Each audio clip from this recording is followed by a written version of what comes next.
Hey guys, Kevin of Nissan here. I'm just going to walk you through setting up Android Auto in a 2019 Kicks. This Kicks happens to be an SR edition.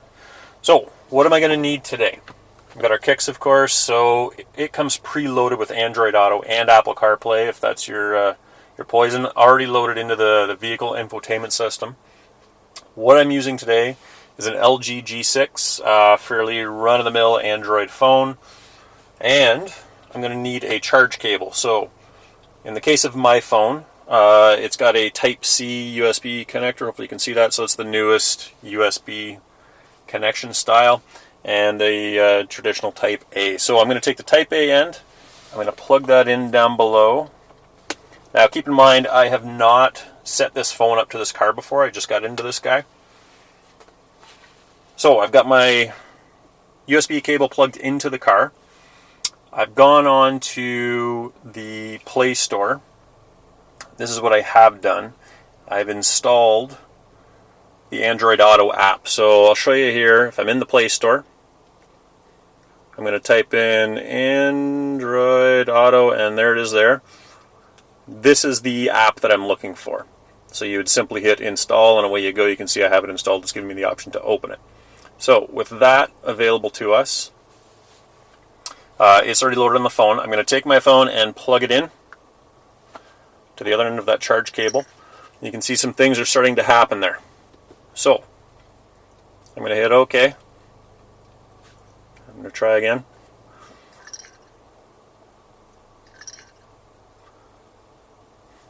And I would like to use Android Auto with this device.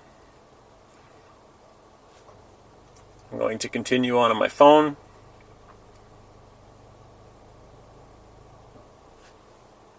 And we're good with all that privacy stuff.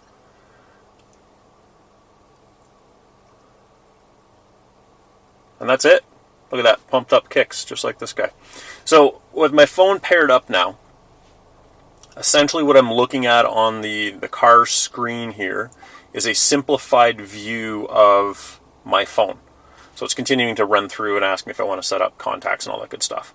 So, essentially, this is my phone. I've got a navigation button, a phone button. This becomes my home screen button, the same as on the Android home screen setup, as well as audio and then the recently used apps area. So, if I want to navigate, you can see here Google Maps is on there, and it's going to be on your Android phone by default when you get it new. I've also installed the Waze app. So other manufacturers have advertised Waze as something sort of proprietary to them. It's not the case. Download Waze, you can use it. It is a fantastic app. Really, it's navigation with sort of a community base to it, so you can report things like speed traps and such. So now if I want to jump over and use the phone, I would hit the phone button. If I want to go back to my home screen, I'm going to hit the home button. So these are recently used apps, of course. And then if I get into music, so Google Play Music is there. I can jump into my playlists, music for driving, recent activity, all that good stuff. Now, this will also run Spotify as well.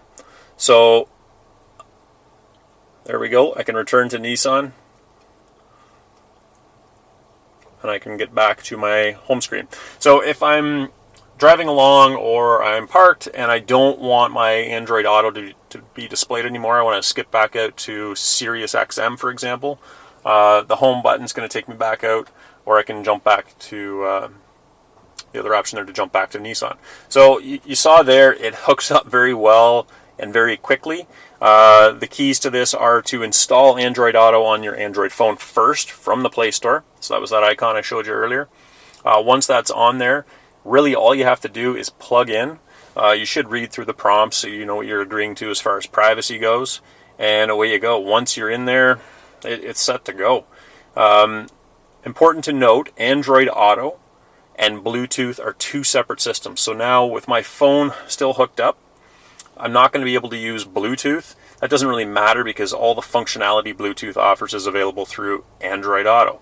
But just important to note that they're two separate systems. When you are hard plugged into this, you're not going to have Bluetooth. Now, you do have to plug in. I've had that question before.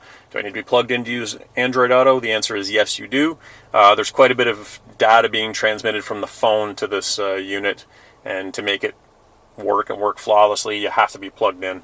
To get back in there, you can see I just pressed the icon. So from the home screen, my Android Auto icon is displayed right lower left corner there. By pressing that, I get back into Android Auto and away I go. You'll see if I'm at the home screen and I then unplug, it kicks me back out. I've got the phone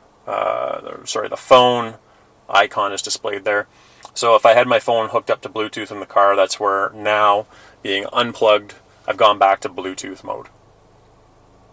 So there it is. Come on into Bay West Nissan. Check it out. I'd be glad to set your phone up for you on a brand new Kicks or any other vehicle in the lineup for that matter. Have a great day. Thanks for watching.